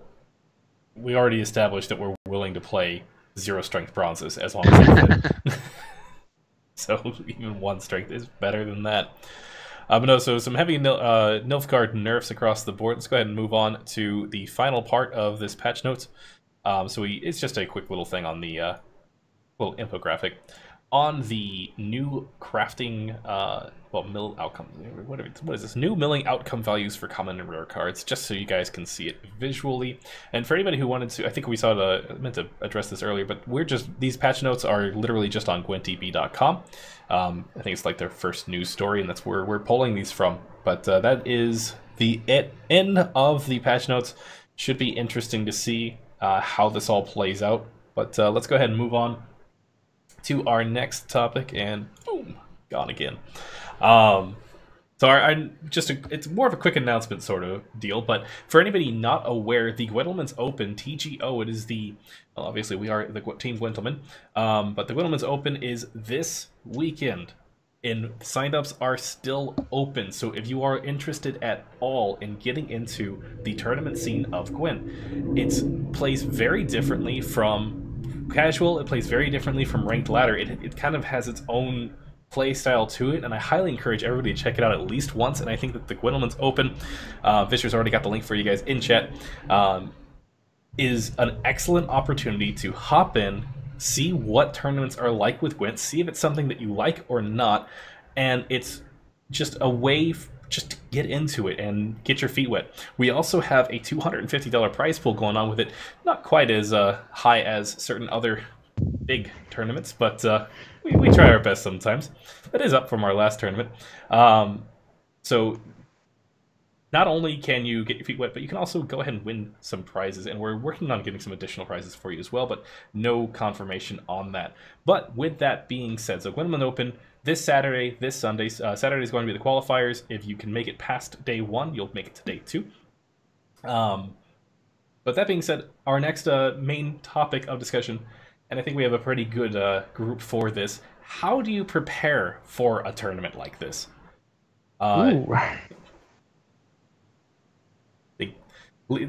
PPD, we'll start with you here. How do you prepare for tournaments? What are the secrets that you can that you're willing to diverge to help people out here? Hard work, preparation, trial and error, and good breakfast. Yeah, I think that pretty much wraps up. I'm gonna second the breakfast thing. Pancakes, OJ, bacon.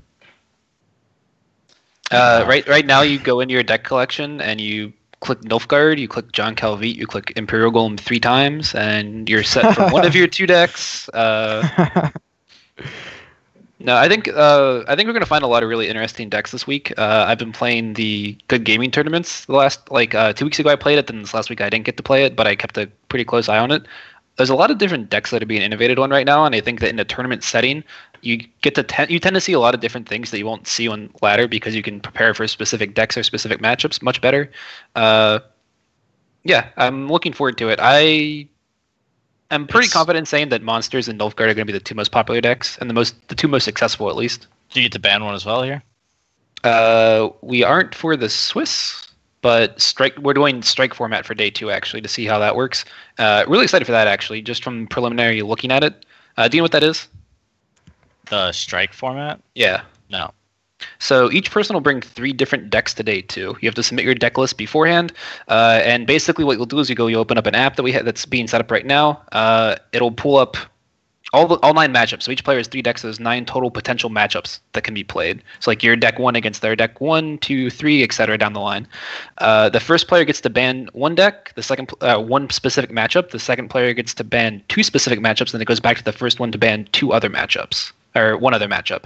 So basically, you get to ban matchups instead of decks out, and you get to play the other matchups then.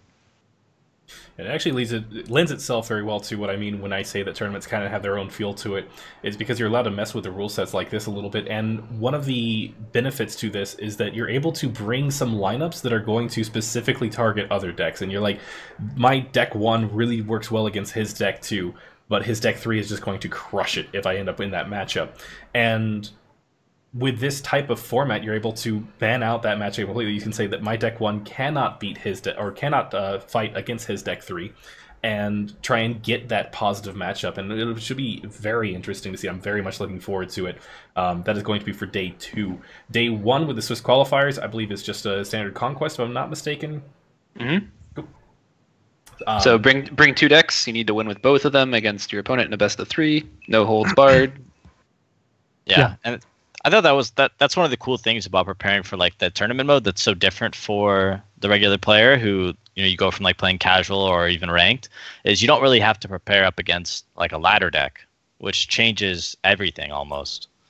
That was like one of the cool unique experiences I had from the Gwent Challenger was I made decks in anticipation of what maybe I thought I would be playing against, but so did everyone else. So it was like the ladder meta was almost out the window, minus like monsters consume. Mm-hmm. Exactly, Yeah. It's one of the best things about tournament formats, in my opinion. And one of the really cool things about Strike, and one of the things I really like about it, is you can still ban out basically one entire deck from your opponent if you want to go with that strategy, or you can say, I don't want to play against that. Like, I don't want to play against monsters with this one specific deck, but my other decks should be fine against it, so I only have to waste part of my ban on that instead of the full lineup ban. It's a really cool way of doing it, I think. Yeah, I absolutely like Strike. It's perfect. Like the moment I heard about it the first time, I was like, that's why isn't everyone doing that? It's great. It solves all the problems. It makes it. I mean, it's kind of like a little bit like a Dota draft, even PPD. It's There you go. There's a not necessarily at that level of strategy, but it's kind of a similar experience. Of course there is. I mean, it's a little bit more random, right? Because it's hey, I'm bringing this deck. Oh, you brought that deck? Oh, I could be in a little bit of trouble here. Hopefully I play well. Yeah, it's a really cool format. Really looking forward to it. In terms of tips for doing well in a tournament environment, I highly recommend just closing out between your matches, closing out of the game, doing something mindless, not like thinking about your decks, not stressing over too much stuff. That was one of my mistakes going into Challenger, and it's when you try to maintain that level of focus for like 5, 6, 7 hours, it just starts to really mess you up, and you just start making clumsy mistakes after a long time. It's really, really hard. Sounds like you need some Monster Energy. Yeah. I was going to mention that because I remember that you and I talked about that, and it was like your first competitive experience for a card game, and you were surprised at just how mentally taxing the long tournament can be. So it's one really big thing for new players is you need to take a break in between. It's going to be a long day. You need to be prepared for that, and just don't spend your entire day trying to focus in, because if you do, you're going to play really bad at the end of the day. I completely underestimate it. Nice monster there, PPD. Looks delicious, refreshing. Keeps your high energy levels. Tell the people what I've been preaching, man. I'm telling you. But in addition to what's already been said, I mean, eat well, get some rest the night beforehand for sure. Try and find somebody else who you're comfortable practicing with for the tournaments, just to help prepare you with it. Because if you can find a solid group to practice with, you're going to be able to you can theoretically think it out and like, well, I think that I'm going to bring these decks because they're good against, what's currently on ladder, but my opponents are thinking the same thing, so they're bringing something to counter what I'm bringing, and you just keep going down the levels. And I think if you can find a good group to practice with, you can test out all these different matches that you don't have as much experience with because they're not played on the ladder. That was something that Vishra and Swim did, right? Like they worked together for the Challenger to prepare. We were part of a group to prepare themselves for the opponent. So what went wrong? Like what would you suggest? My Twitter trash talk wasn't good enough the day of. Did you pick the wrong people to practice against? Well, I mean, to be quite honest, when you get a group environment like that and you're like hardcore really tryharding, you can start just like you call it like inbred ideas basically, and you just start like having such a mentality. Couple genetic effects. Well, so say that you get like one deck, you guys come up with one deck that's insanely good against what you're practicing against. Then your decks against that start to be tweaked with that deck in mind, but that doesn't matter if no other person brings that deck or comes up with it. Yeah. Like, so all of your tech options start to shift in a way that no one else is going to be like, it's not going to work against anyone else. So it's something to look out for, but I don't know. Our practice group was really successful, I thought. I think we put over almost half of our people in a day 2 of Challenger, which is a really good conversion rate.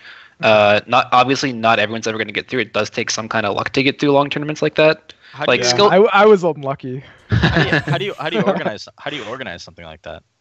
You just find people who are as competitive as you that you think you can test well with, and then you just make a group. We use Discord primarily. We practiced together, we scrimmed together, we kind of took notes about what decks we thought were good, kind of tweaked them both in writing and in chat, and it's just one of those things like you have to put time into it with people. You have to understand.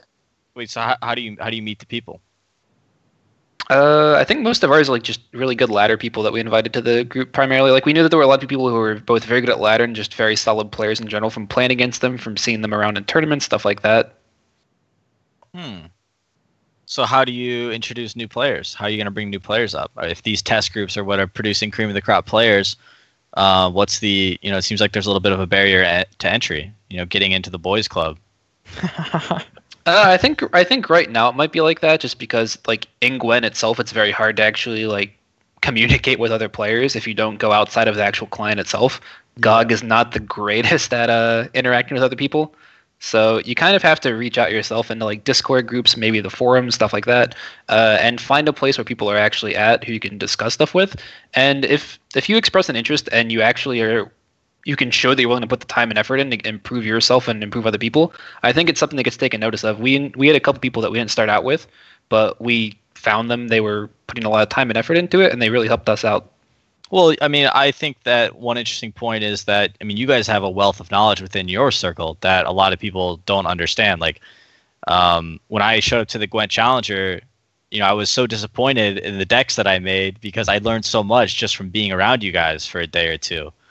So I after hanging out with you guys on the first day and doing the tour of CDPR and then being on the bus and watching people play and stuff, I was like, oh, I wish I could change my decks. Because I felt like I, not that I would have done it any better, but I felt like I knew so much more about how the game worked and how you guys even thought about the game. So I would encourage you guys to be very careful about the exclusion of new and upcoming players, because that's something that happened in Dota and it happens in a lot of games.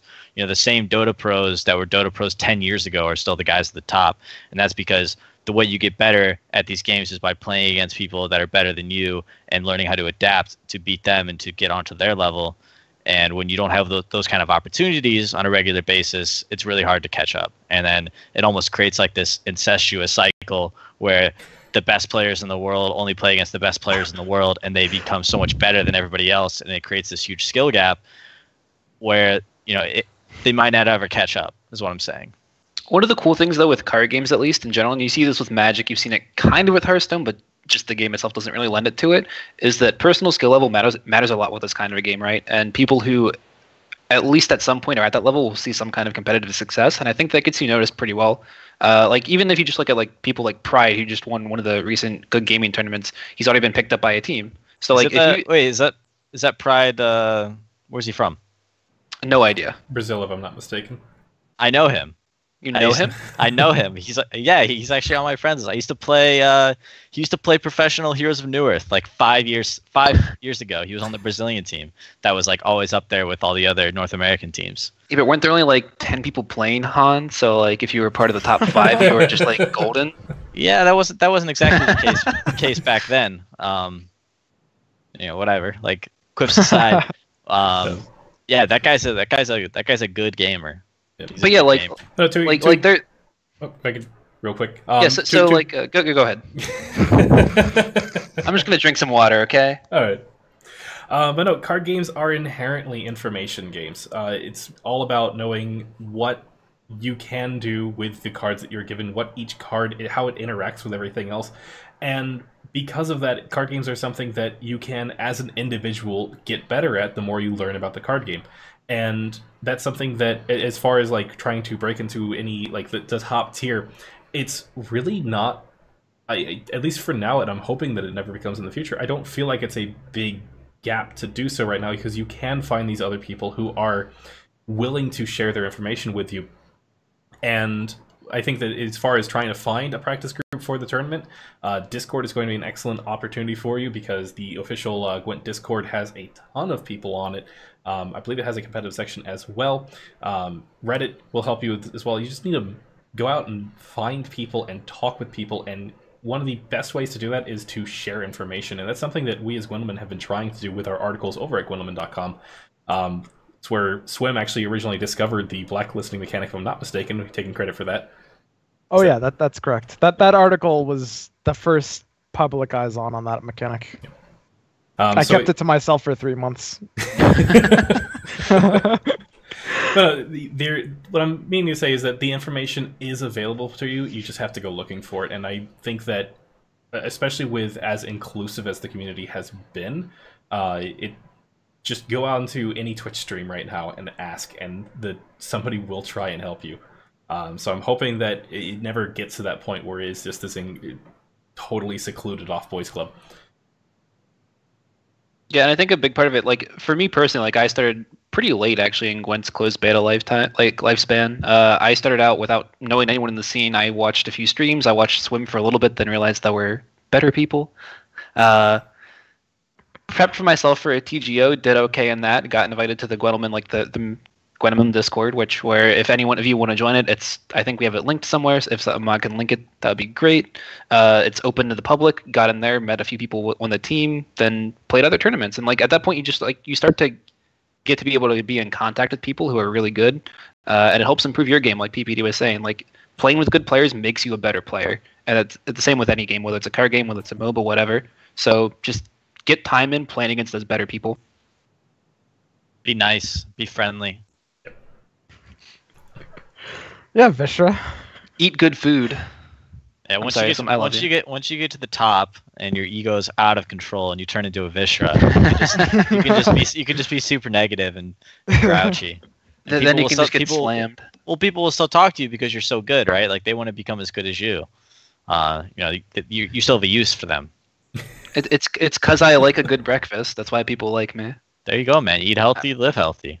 I know where all the pancake and great places are. Bacon, I have a kind of a fixation with breakfast foods of those specific natures. Let's get into it, man. How do you like it? I need at least 3 pancakes. You need some kind of jam and syrup. You can mix them both. Don't do it at the same time or the whole pancake at once. Do one section. Anyway, yes. done with breakfast food. You're breading, like you're more into... it's a lot of carbs, man. We'll talk later. We'll talk later about this. What about your eggs? You get choice of eggs, 3 eggs, any style. What do you go with? Just scrambled with cheese. Oh. Serious? Probably. What kind of cheese? This podcast. Oh my cheddar? God. I don't know. Cheese. No, that's fine. I like pepper jack, man. Pepper jack. Yeah, no, we should actually change the subject now. I'm getting hungry now, Dale. Next topic, Dale. I'm hungry now. Our next topic. I'm getting me hungry too. Breakfast is good. So PPD, recently with the, I'll let you take it away for the most part here, but I know that your Evil Geniuses is getting more into Gwent, and recently managed to pick up Life Coach. If you wanted to talk about your thought process behind doing that, and where you see Gwent going in the future. Wow, that's a big loaded question there. You said EG is more into Gwent. I'd like to think that we are in Gwent.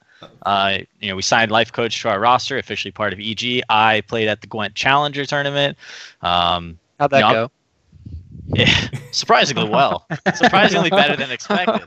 But no, I had a really great time out there. I love CDPR. They've been so passionate and active, and they're really easy to work with. And it just seems like the right thing to do. I mean, this game, I genuinely enjoy the game, which is something I can't say for everything else out there. I've never played a card game before Gwent, so I'm like fascinated by pretty much everything that's going on. And I feel like as a leader in the business of EG, if I can be passionate about a game and get behind it, then I'll absolutely jump on that opportunity. Where do I think Gwent's going in the future? I don't really know. I think it's a pretty natural progression. I think CDPR is going to be.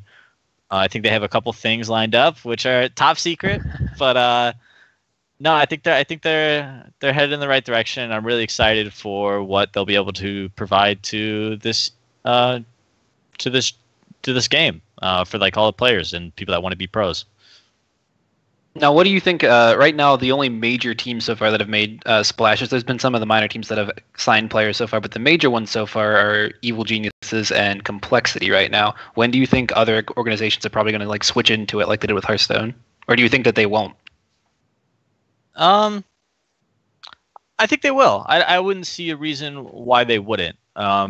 If the game becomes popular, it merits entry of those teams, and there's a great opportunity to develop a personal relationship with CDPR. They're incredibly open, easy to talk to, and you develop that relationship where it's healthy, and then you work together on future endeavors, and it's just it's a win-win. It makes sense. Right. When do I expect other teams to enter? I think probably once CDPR kind of announces what they want to do with this scene. And only time will tell. But I want to go ahead and open up the floor for any viewer questions. So if you have anything that you would like to ask us individually, as a group, literally anything, just throw it out there. Throw out an @Gwentlemen in the chat so that I can actually, it pops up and makes it easy for me to see because I'm lazy. But just ask your questions and we'll answer as many as we can with the time that we have left. First one from Pyrofox of Doblathana Trapper, period. It's not a question. I think you're talking about my deck, right? Yeah. Equal with Elven Arch or Doblathana Archer. Next question. Damn. It did the exact same thing, or was worse than Archer. Yeah, it's pretty bad. It was cute, though. It caps at 8, right? Oh no, I thought he. No, I was pretty sure he's referencing Challenger and the trappers in his deck. Yeah. They cap at 8 value because it's 2. They didn't used to. They were when they flipped. They did 5. You're thinking of the new Doblathana Trapper. No, I'm not. I'm talking about the one during Challenger because you do 10 damage and you put a 2 on the board. That's a cap of 8 value. True. It did the entire row. I think it was more so to During Challenger? Yeah. Way before then, it did the entire row. I think the idea, the reason why I put the card in there, I think it was to deal with monster decks, and I wanted to interrupt, like put them in front of Vran Warriors and kill. Fucking, what am I trying to kill with that? Echo Warrior, actually, it stops the trigger from going off. I was actually thinking about it after because you had told me the day before that you had done some spicy tech for monster matchups, and it would have killed Necker Warrior at the time and Neckers that were on the board. So someone has a Necker and a Necker Warrior, then you put that next. Yeah. I mean, I'm not proud of it. It was I was hoping that people would ban Scoia'tael because I was proud of it. That was my biggest concern. Was hey, I have to win 3 games with each one of my decks, and look, here's Scoia'tael and these 2 random trappers in here, and I don't believe in this deck, but I'm just crossing my fingers and hoping that I somehow win with it. But yeah, if I could have made changes, I would have made some changes for sure. Cards don't matter. Points don't matter. It almost worked, and then I think I only drew one of them in the one game that I played Scoia'tael, so all is well. All right, well, a question for PPD. Given your Dota background, do you think CDPR messing with small unit values like +1 armor is the right way to go for balance long term, or does this lead to overpowered stuff? Yeah, so that's the thing about Dota. They'll change the tiniest numbers, and you kind of just have to trust that the guys up top know what they're doing. I'm sure CDPR talks to you guys all the time about balance changes, and I'm sure we're all very aware of how major those little small buffs can be. So it's good not to go totally over the top and just make little small adjustments. And they've proven that they're willing to make adjustments at a pretty regular pace. So it's good. This next question is to everyone in the talk show. Do you prefer a small amount of frequent balance changes or a big patch every couple of months? Small amount of frequent. Not too frequent. I want once the game is settled, which I think should be within a patch or 2, and then we're gonna have regular card updates every 2 months from what CDPR has told us. I don't want any kind of patch more than once per season after that, maybe once every month, and then counting that part at the end. Because if you do it too frequently, you run into the danger where you don't let a meta develop, you don't let people figure out answers to certain threats within the meta, you don't let people actually deal with things themselves. You just fix it as a developer, and that's a terrible way to go, in my opinion. I'd personally like to see I don't know, I'm more of a fan of frequent but not too frequent. What I think has been said before is that seasons for ranked seasons are going to be 2 months. I think that they're still planning on that. And I wouldn't mind seeing a balance change every season. So in between seasons is God, I cannot talk. In between seasons is when they would put a patch out, and that would be an interesting way of keeping it fresh in between seasons as well. So you're not feeling that one season's just like another season, without interfering too badly with the ranked mode of that particular season. And I think that will come whenever we get more settled, because I mean, we are still in open beta, and beta has been something that they've been sticking true to their word on, and that they were willing to make changes. Yeah, the only danger you run into at that point is that at certain points when a meta gets solved, which it can happen fairly frequently, that a meta gets solved faster than they expect it to, you hit points where certain things might be too unhealthy and need to be dealt with. In closed beta, it was the very end of it where we had the delay for Challenger before an update, and people got really unhappy with where Scoia'tael and Monsters were at the time, and it was a problem. So hopefully it can be every season. I think that's what they want, but it might have to be something where like you do it maybe during the season one time. We'll see though. Yeah, I think that's a good point. Like it's hard to commit to a schedule with these sorts of things, because honestly, different situations and different metas merit these like changes at different degrees. Huh? No, go ahead. Oh no. I was done. You're done. All right, I was gonna change the subject. Sure. It was Go for it. no, Tides of Time just posted like a twit longer, right? Mm-hmm. That was he said that he's gonna be playing Gwent for the foreseeable future. So that's Cloud9, now you have Cloud9 complexity and EG. So you're on the come up, man. Oh boy. Well, our next viewer question: what about the coin flip? What about it, viewer? What about it? I want a 500-word article about what you think about the coin flip on my desk by the end of the night.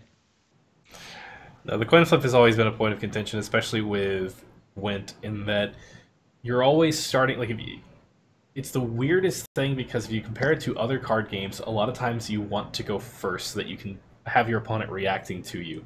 But Gwent is a very different type of card game in that you always want to be going second, and I think with the introduction of the Brave tag, that kind of just got exacerbated in that you really want to go second, especially if you're playing any Brave units.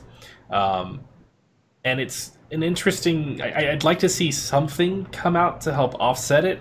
I'd like to see some statistics on it, to be perfectly honest, before I have any overarching, hey, this needs to be done, this needs to be done.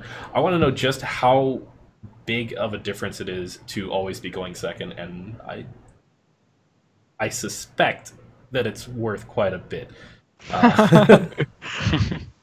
But I think we've discussed this plenty of times before, in that I'd like to see something beneficial for the player who goes first. I think the conclusion we had before was if you went first, you would get a 1 strength gold card on the field already. It would start gain off a point each turn or something? They gained a point each turn. I don't know if that actually fixes it, honestly. Yeah. This current meta has actually made me just despise the coin flip more than any other meta I think ever, because if you lose the coin flip against Calvite and you play a low tempo play and they go Calvite, pull Imperial Golems, pull Siri, pull Roach, you literally just lose the game on the spot almost every time, because they have 23 points. If you try to fight them, it probably takes you 2 more cards. Then they get Siri back, and if you don't, then they just they won the round in literally 1 card with no investment. I think a big thing, if you look at something like chess, it's understood that going first, you get 2% higher, is about 2% better in your win rate. In general, I think that they should have a range that they want to aim for, where win rate on going first or second higher, what the variance is there. I think right now, if I had to guess, we'd be somewhere around going second nets you at minimum 5 to 7%, which I think is too high. And I think that it's obviously something that needs to be addressed if you want to keep the game competitive. You can't have the game decided by literally who wins a coin flip. Yep, absolutely. What if you started with points on the board? That's what we were saying. But not a gold. An interactable card. Golds are interactable. Well, that's the thing is, especially a lot of these weather decks. I told you I was playing the special card deck.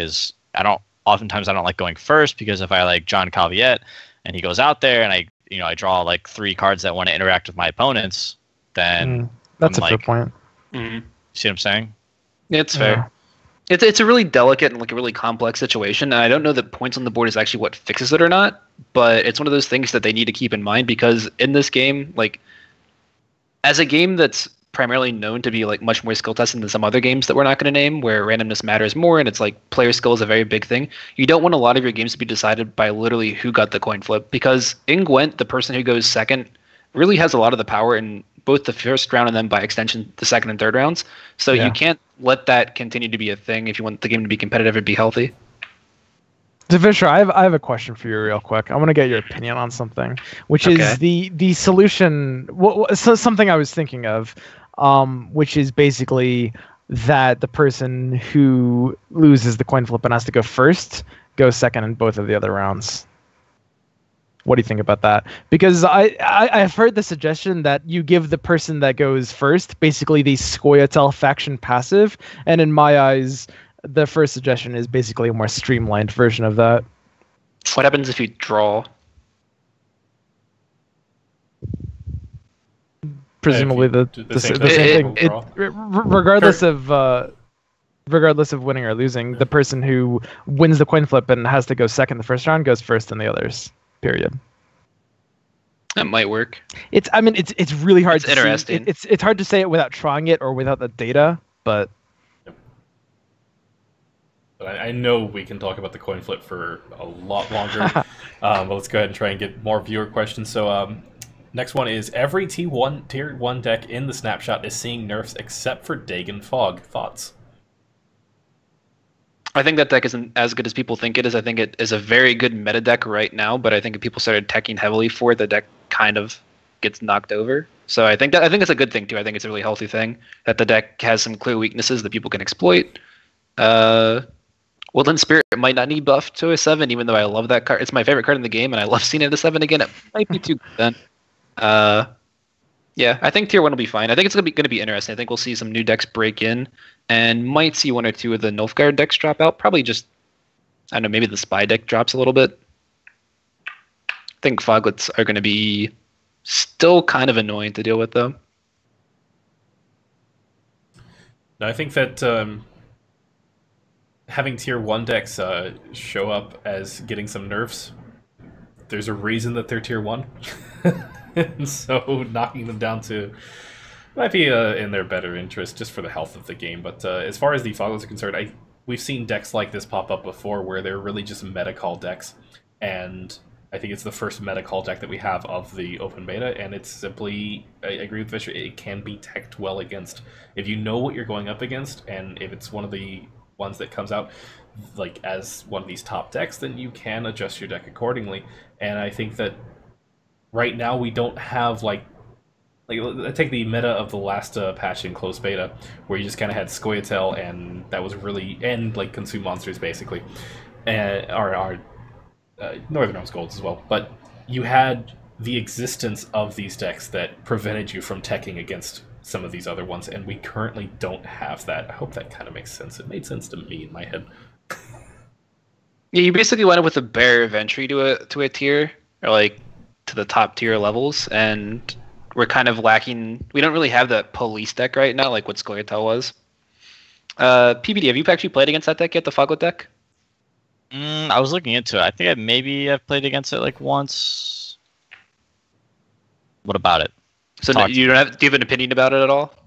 Oh, not a qualified one. Fair. All right. Well, I think it's. Go ahead. Oh no! Don't worry about it, man. Nothing important. Well, Swim, I saw you playing a weather deck earlier in stream. Wasn't it Foglets? Oh yeah, it was a variation. Well, I played it like all day today. It was a variation on that also used the swarm archetype. I had Earth Elementals or whatever they're called now, and no, the Golem. Oh yeah, Earth Elemental. Yeah, and I saw Iris in your deck. Iris and Yennefer as well. It was actually working pretty well. You're shaking your head, but you put Iris in a deck and you did it on purpose. We'll see. They'll all see. He never believes me at first, guys, but he always comes around. Next question, Dale. Do we think that uninteractable spell decks are healthy for the game? No. I mean, I like them. I do.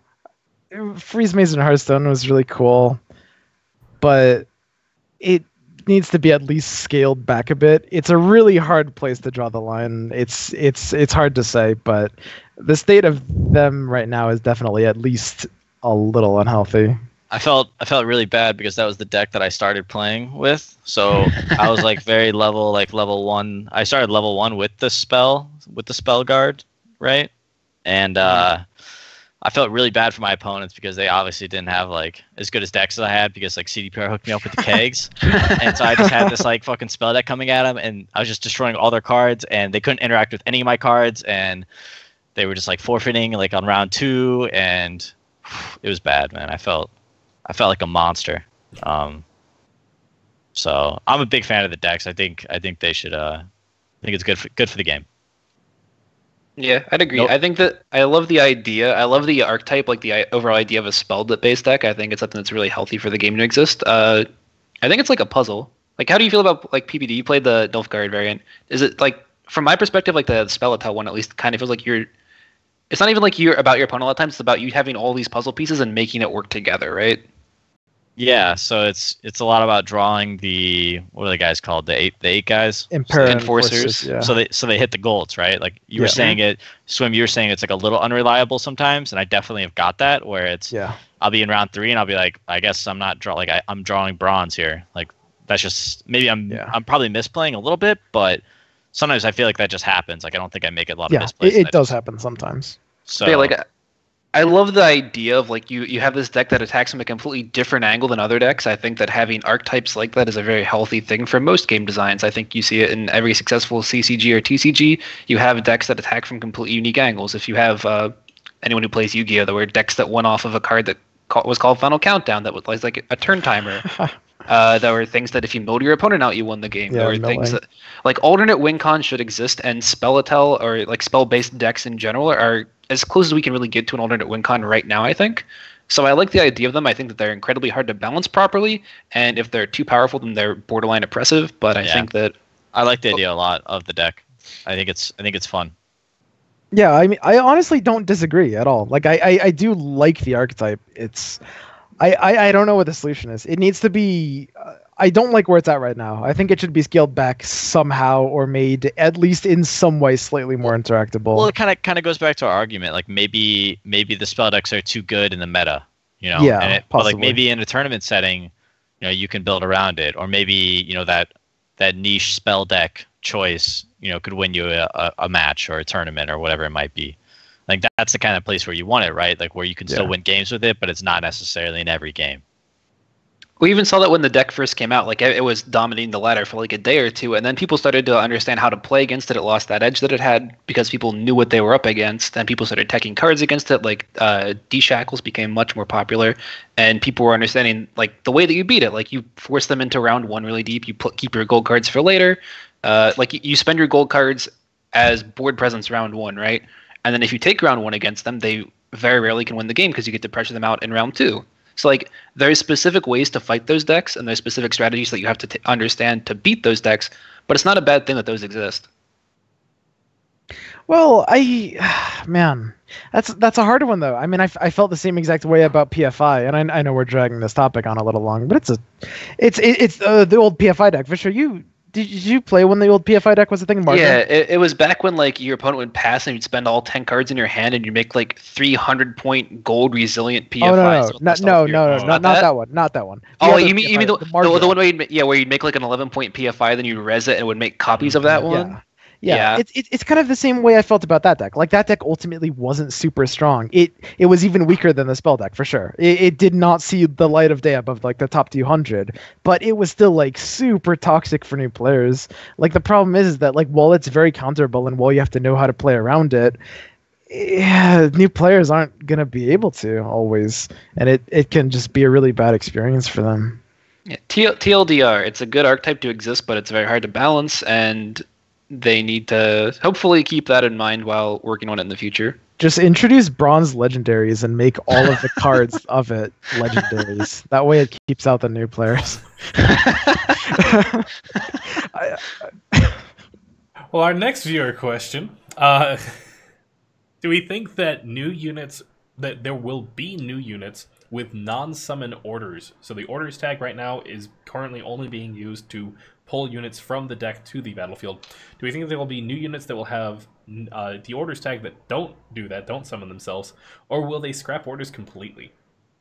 100%, yeah, of course they will.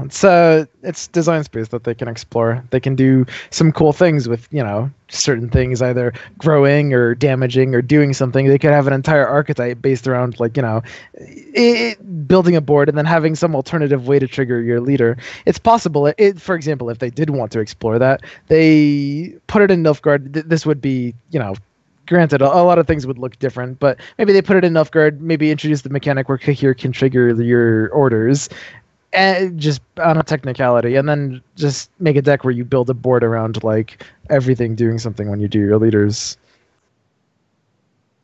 Yeah, even something as simple as having orders that this unit is boosted when you play your leader and it's on the field. Something like that is interesting design space. The idea of the keyword itself and the mechanic is one that actually lends itself to a lot of different things they can do with it, and a lot of them are going to be really unique and can make really cool interactions. So I think that we'll absolutely see it used more. I think summon is a really easy way to introduce the mechanic and get people so they understand what it exists, and a lot of card games will do that. They'll make a very easy to understand version of the keyword first, and then later patches and later cards they'll add more complex ways of using it. Peter, what do you think about orders? Sorry, I wasn't paying attention. The keyword order. Do you think that we'll only see it on summon units like it is now in the future? Or do you think they'll do more with it and get rid of it? I don't know. It seems weird, because aren't they all kind of just deck thinning, right? Well, right now they are, but the question is can you use that keyword in other ways, or are they just not going to do that again? The Nilfgaard has the ones with the catapults, right? When you use your leader, they shoot. The mangonels? That's actually when a card is revealed. Yeah, a different trigger. But they shoot from their hand, right? Or no? No, it's when the leader is Morven that reveals 3 cards, so it's because it reveals cards that it shoots. The only things with orders right now, I think, are Imperial Golem and Saskia. Both of which summon. Yeah, they both summon whenever you play your leader ability. Just seems like an underdeveloped idea, so I'm sure maybe they have more plans for it in the future. Yeah, absolutely. That would make sense. I'd buy that. Well, I think that is going to be actually all the time that we have for the talk show today. Thank you very much, everybody who's tuned in. We're just going to go ahead and do some closing statements, roll through the lists. As I mentioned already, the TGO Gwentlemen's Open is this Saturday. I highly encourage you guys to check it out. It should be a lot of fun. If you haven't done a tournament before, then please get your feet wet and just try it out. See if it's a good experience for you, because it's not like playing on the ranked ladder. It's not like playing casuals. It's its own unique ecosystem, and I personally think it's a lot of fun. We will be casting the top 4. You are welcome if you are playing on the day 1 of the qualifiers. You're welcome to stream your games if you'd like. Day 2, the semifinals onwards, will not be. We request that you don't stream those if you make it, but we'll be streaming those on this channel as well. To be determined the exact date and time just yet, but it will be shortly after the conclusion of the tournament, just as a heads up. But let's go ahead and roll through. Vishra, any closing statements? Not really, just shout outs to the people who helped build the meta snapshot. It took a lot of people and a lot of their help. It was really helpful to have a lot of input. Anyone who has any kind of feedback on that or anything to do with the new site, please let us know. Discord, Reddit, Twitter, whatever. Shoot me a PM, whatever you want to do. We'd always like to have more feedback on that, and it's only going to get better from here on out. So I'm really looking forward to doing it in the future. PPD, first off, thank you very much for agreeing to be our guest today on the talk show. But any shout outs, any closing statements? Yeah, no, thanks for having me, guys. I love podcasts. I appreciate what you guys are doing here. I'm sorry to all the chat and everyone that I wasn't able to participate in the balance discussions. I genuinely just haven't had a lot of time since open beta, so I haven't really put in enough time with the game. But I've been playing past couple of days. Still fun as ever. I'm excited to play more. Swim. Hey, girl, say hi to PPD. What up, girl?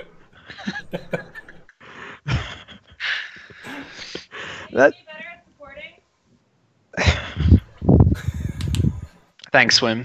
She gonna come say hi? Yeah, she needs to actually come say No, hi. she's shy. You want to come say hi to a bunch of people? Yeah, there's no world in which you could pay me enough money to do that. Well done, Swim. Does she not understand that you two are a celebrity couple now? She has That's what I'm responsibilities. trying to tell her that. Man. Swim, you gotta figure this out, man. No. Oh no, yeah, no. oh yeah. Quick aside in our shout outs here. PPD, what did you think of Swim's proposal on stream? Whoa. It was inspirational, man. Dale, what about you? Closing statements? Yeah, so if you, again, with the TGO, it's going to be this week, and I highly encourage people to sign up. If you are looking for practice partners, if you just want to just hang out with people who like Gwent as much as you do, and you want to chat and discuss about it, Reddit is available, gwent.reddit.com.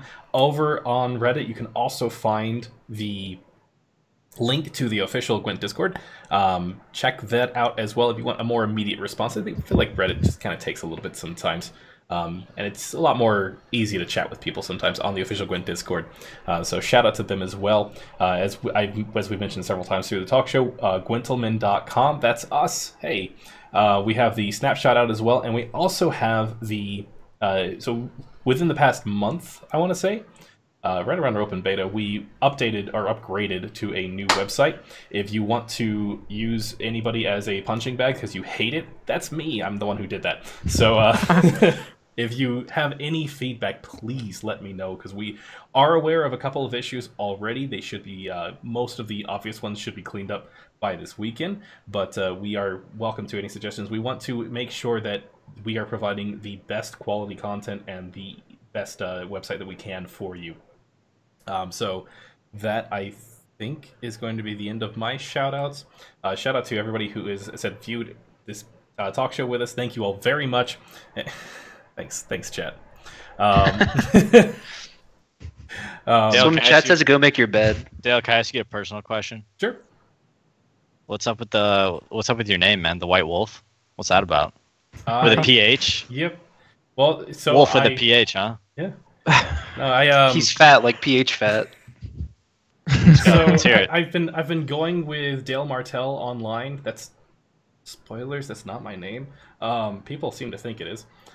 Can't imagine why, but no, I wanted to rebrand myself a couple years back, and I'm like, what sounds cool? The White Wolf. That's kind of lame. Let's change it to PH, and I didn't think ahead on how much that would confuse people. I think you found a good medium. I feel like some really healthy compromise was utilized there. I think you're on the right track, man. I really like it. Yeah, Gives me an MC Hammer type vibe. PH fat. I don't know. It was kind of a spur of the moment thing, and Chat is a good idea. XXX White Wolf XXX. Got him. Yep.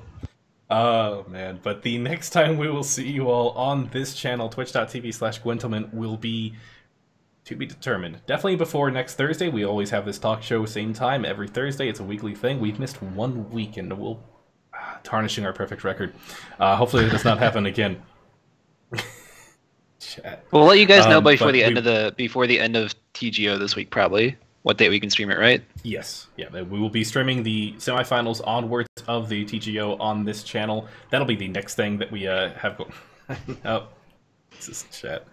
The next time you all will be able to see me will be right after this. In case selfish plug, selfless plug, no wait, what is it?